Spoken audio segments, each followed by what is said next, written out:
हमने कल जाना कि जीवन को किस प्रकार से व्यवस्थित करें और अपना नियंत्रण किसी और के हाथ में न जाने दें, स्वयं के स्वामी होकर के जीवन को उच्च स्तर पर पहुंचाएं। साथ में ये भी जाना कि हम परम शांति के लिए परमात्मा की शरण ग्रहण करें, लेकिन शरण ग्रहण करने का प्रकार क्या हो सकता है, इस अध्याय में, छठे अध्याय में भगवान श्री कृष्ण ये भी समझाते हैं। श्रद्धा भाव से गीता का छठा अध्याय खोल के देखना और 10वां श्लोक पढ़ना, जहाँ भगवान का एक निर्देश है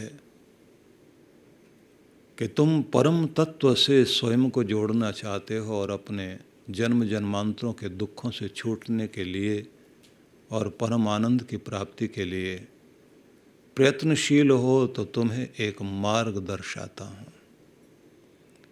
वह मार्ग उन्होंने दर्शाया, किस तरह से हम अपने प्रभु के निकट जाएं, क्या तरीका होना चाहिए। तो कह रहे हैं, योगी युंजीत सततम आत्मानम रहसि स्थित एकाकी यच्चित्तात्मा निराशी अपरिग्रह। बड़ा सुंदर एक संदेश दिया और एक पूरा फार्मूला भी दे दिया। फार्मूला ये है कि हर ध्यानी को, भक्त को चाहिए, युंजीत सततम आत्मानम, नित्य निरंतर अपने आप को अपने परम प्रभु से जोड़े रखने का अभ्यास जारी रखें। भोजन करते समय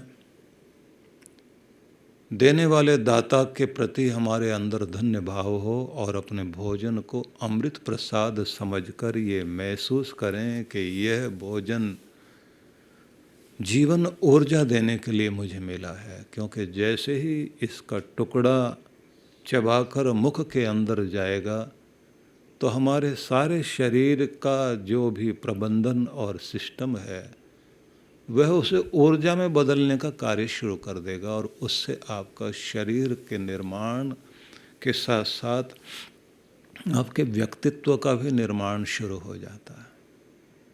तो भोजन ही नहीं है, वह आपका जीवन बनाने के लिए दिया गया एक ऊर्जा का सुंदर रूप है। इसको उपनिषदों ने कहा अन्नम वै ब्रह्म, अन्न भी भगवान का एक रूप है। गांधी जी जिसको कहते थे कि भूखे का भगवान रोटी में है, अगर रोटी नहीं है तो भगवान भी याद नहीं आएगा।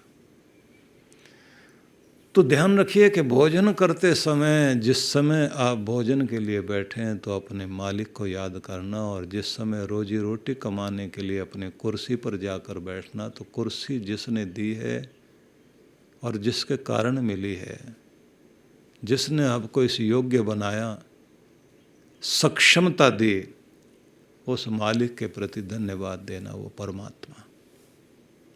और वहाँ बैठने के साथ साथ सोचना कि ये स्थान, ये मेरी कर्म भूमि, मुझे यश दे, मान दे, मेरे बच्चों के लिए अन्न धन तो दे, लेकिन मेरी कमाई पवित्र हो और मैं काम चोरी ना करूं। हमारे यहाँ कुछ लोगों में ये दोष है भारत में, काम चोरी को बहुत महत्व देने लगे हैं। ऐसी नौकरी है, कुछ करना ही नहीं पड़ता, बस ऊपर से बहुत कुछ मिल रहा है। अब ऊपर से मतलब भगवान से नहीं, वो जो आप लोग समझते ही हैं, लिखा होता है रिश्वत लेना देना अन्याय है, तो कॉमा लगा के समझ लेते हैं लोग, अन्याय है। और बड़े धार्मिक बनने की चेष्टा करते हैं, साहब बहुत अच्छे हैं, प्याज लहसुन बिल्कुल नहीं खाते, बस रिश्वत खाते हैं। तो विचार करके देखिए कि जहाँ हम काम की चोरी करें, छल कपट लेकर बैठें, तो रोजी रोटी कमाकर जो घर में लेकर जाएंगे तो अन्न से मन बनता है, पानी से वाणी बनती है। और जैसा हम लोग अपने घर का वातावरण बना देते हैं, वैसा ही हमारे बच्चों का व्यक्तित्व बनने लगता है। और आपकी सारी दौलत तो आपका घर परिवार, आपके बच्चे हैं। अगर वही बिगड़ गए तो फिर आप इस धन से धन्य नहीं हो सकते। पुराने लोगों ने कम पढ़े लिखे होने के बाद भी एक संस्कार सीखा हुआ था। जब पूछते थे, सेठ जी आपकी दुकान से माल खरीद रहे हैं, माल शुद्ध तो है, मात्रा ठीक तो है, गुणवत्ता अच्छी है, क्वालिटी ठीक है, नाप तोल ठीक है, कुछ गलत तो नहीं है, तो व्यक्ति के मुंह से निकलता था कि बाल बच्चेदार आदमी हूँ, गुनाह क्यों करूँगा।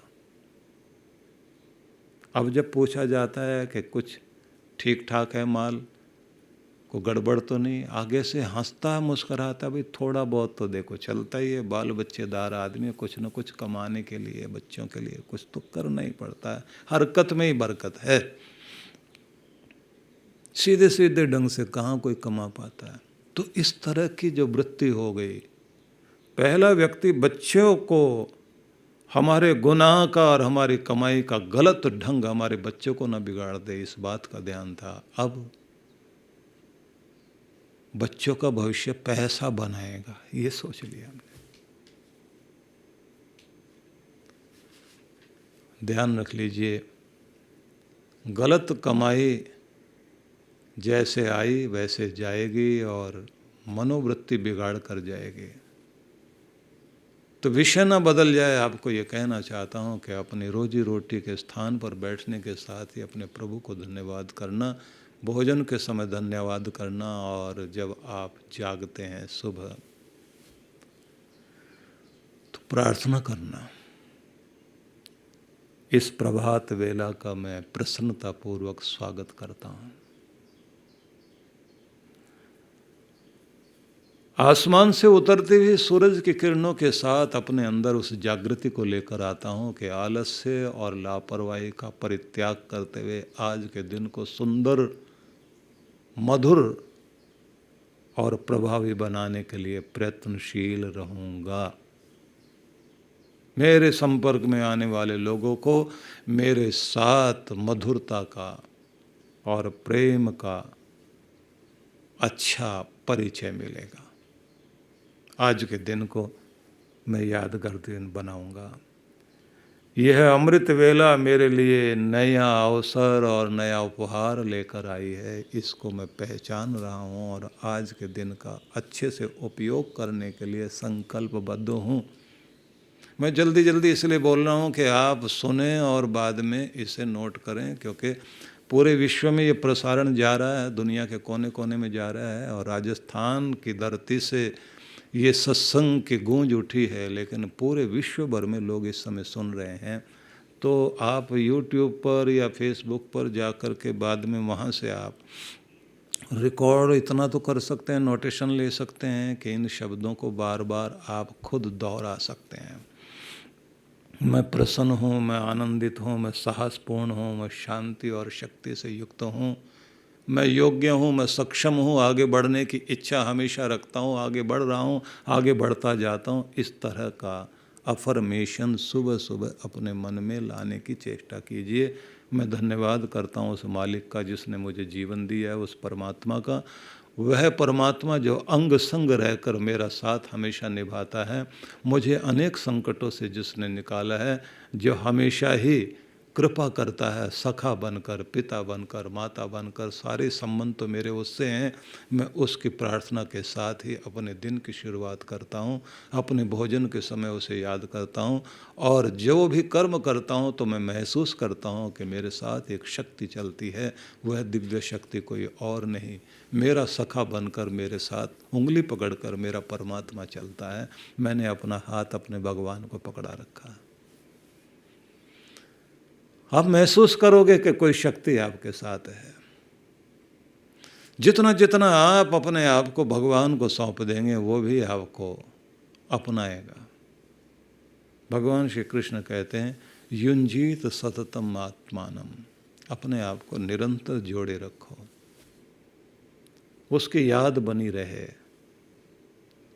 माँ अपने बच्चे का ध्यान रखती भी घर में काम करती है, बच्चे का ध्यान माँ में और माँ का ध्यान बच्चे में, चलेगी फिरेगी, सब काम घर के करेगी, लेकिन एक हल्की सी भी आहट बच्चे से होती है, दौड़कर बच्चे के पास पहुंच जाती है। काम कर रही होगी, किचन में ध्यान रहेगा बच्चे में। ऐसे ही जिस व्यक्ति का ध्यान परमात्मा से जुड़ा हुआ लेकिन संसार में व्यवहार कर रहा है, अपने भगवान को नहीं भूलता, तो निश्चित बात है बिखरेगा नहीं, गिरेगा नहीं, चोट नहीं खाएगा। जिसको याद है अपना परमात्मा, वह निचले स्तर पर कभी उतरेगा नहीं, घटिया आचरण करेगा नहीं। तो निरंतर अपने आप को जोड़ना बहुत आवश्यक है। और ये भी बात एक ध्यान रख लीजिए कि भगवान आगे एक शब्द और कहते हैं, जोड़िए, नित्य निरंतर अभ्यास कीजिए। पूजा पाठ एक दिन का काम नहीं है, लगातार करना चाहिए। भले ही 5 मिनट बैठें लेकिन लगातार बैठिए। जैसे जलधारा भगवान शिव की पिंडी पर चढ़ाई जाती है तो वो लगातार बूंद बूंद करके गिर रही होती है। उसका मतलब होता है कि भले ही आप थोड़ा ही सही भजन पूजन करें, लेकिन हर दिन कीजिए और लगातार कीजिए। नियम आप निभाइए, नियम आप पकड़ लीजिए, भगवान आपका हाथ पकड़ लेगा। आप नियम छोड़ देते हैं, वो आपका हाथ छोड़ देता है। छोड़ता इसलिए है क्योंकि हमारा मन वहाँ से छूट जाता है। हम अपने आप को जोड़े रखें तो समझ लीजिए कि वो भी आपको पकड़े हुए है। इसलिए नियम को कभी भी किसी भी रूप में छोड़ना नहीं है। दूसरी बात ये भी ध्यान रख लीजिए कि आपको भगवान से जुड़ना है, नित्य निरंतर प्रार्थना पाठ करनी है। बिल्कुल उसी तरह से शिव की पिंडी पर जैसे जल की धारा गिर रही है, या शिव जी की जटा में जैसे कहते हैं कि लगातार गंगा बहती हुई उनके ऊपर से ही होकर धरती पर आ रही है, तो भक्ति गंगा है, वो प्रवाह लगातार बहना चाहिए। भक्ति का प्रवाह रुकना नहीं चाहिए। हर दिन बैठें नियम के साथ, नियम जीत जाएगा। नियम आपका हाथ भगवान को पकड़ा देगा। नियम छूट गया तो आप भगवान से दूर हो जाते हैं। नियम नहीं टूटने देना। नियम के साथ में जो लोग लगातार प्रयास करते हैं अपनी पढ़ाई का, तो वो सफल होते हैं। जो पहलवान अखाड़े में हर रोज़ जाते हैं तो वो भी अपने काम में सफल होते हैं। इसी प्रकार से संगीत वाला व्यक्ति निरंतर अभ्यास करता है तो संगीत में चमत्कार दिखाता है। निरंतरता अपने आप में एक बहुत बड़ी शक्ति है। इसलिए निरंतरता को नहीं छोड़ना चाहिए। भक्ति में निरंतरता चाहिए। भक्ति में दूसरी बात एक और कही गई है, रहस्य स्थित,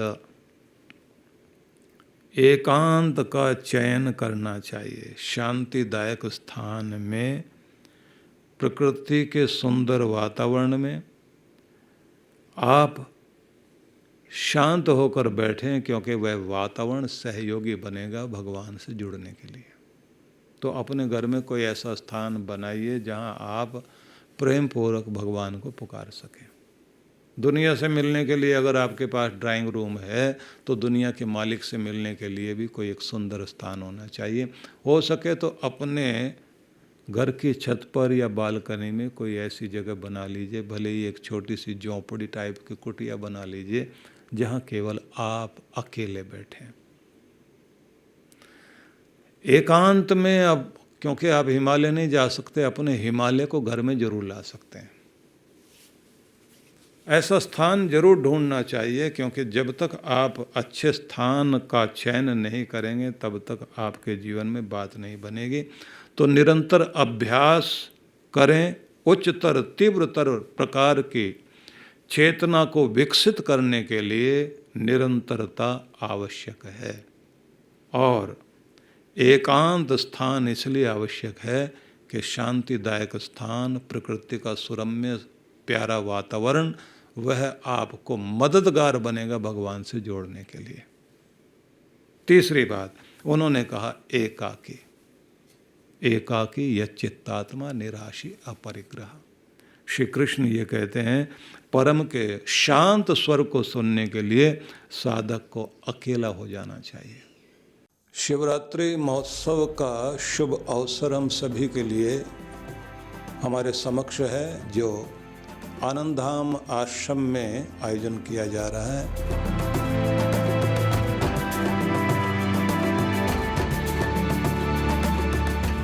आप सबको मैं यह निवेदन करना चाहूँगा कि यह महोत्सव है शिव और पार्वती माता के आशीषों को पाने का। इसलिए इन दिनों शिव वरदान, ध्यान, योग एवं पूजा अनुष्ठान का कार्यक्रम रहेगा।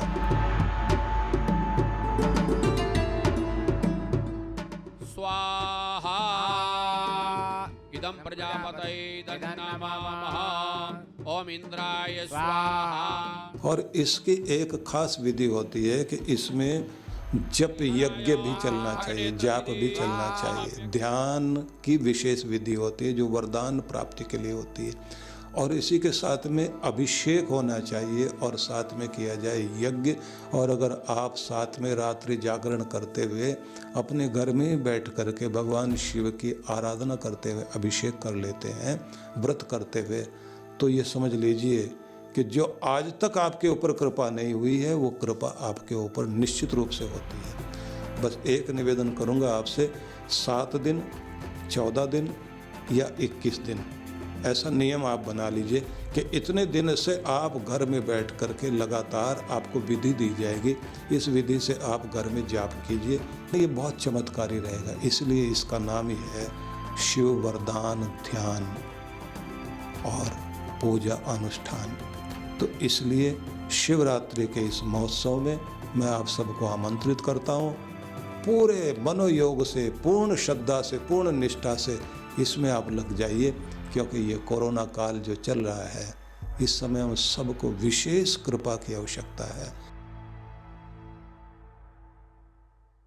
अन्नपूर्णे सदा पूर्णे शंकर प्राण वल्लभे ज्ञान वैराग्य सिद्ध्यर्थम भिक्षाम देहि चा पार्वती। अर्थात हे अन्नपूर्णे, आप सदा पूर्ण हैं, भगवान शंकर की प्राण वल्लभा हैं। हे माँ पार्वती अन्नपूर्णा, आप मुझे भिक्षा दे जिससे हमारे ज्ञान वैराग्य की शुद्धि हो जाए। सेवा आज जिस संस्थान का पर्याय बन चुकी है वो है पूज्य श्री सुधांशु जी महाराज के सानिध्य में संचालित विश्व जागृति मिशन। सेवा के क्षेत्र में मिशन की एक और नई पहल अन्नपूर्णा योजना। इस योजना में आप अपने एवं अपने परिवार जनों के जन्मोत्सव, विवाह की वर्षगांठ तथा दिवंगत परिजनों की पावन स्मृति में आनंद धाम आश्रम में स्थित गुरुकुल के ऋषि कुमारों एवं वृद्धाश्रम के वृद्ध जनों को सहभोज करा सकते हैं। इस अवसर पर प्रातः गुरुकुल के ऋषि कुमारों द्वारा वैदिक मंत्रोच्चारण के साथ आपके एवं आपके परिवार की मंगल कामनाओं के निमित्त यज्ञ का आयोजन किया जाता है। यजमान की सुख, समृद्धि और दीर्घ आयु के लिए प्रार्थना भी की जाती है। दोपहर को सहभोज का आयोजन होता है। आप सपरिवार आनंद धाम पधारे, यज्ञ में भाग लें और अपने हाथों से भोजन कराकर पुण्य लाभ एवं आत्म संतुष्टि के भाव से जीवन को आनंदमय करें। इस योजना से जुड़ने के लिए एवं अधिक जानकारी के लिए संपर्क करें 958-2954-200, 95607927992।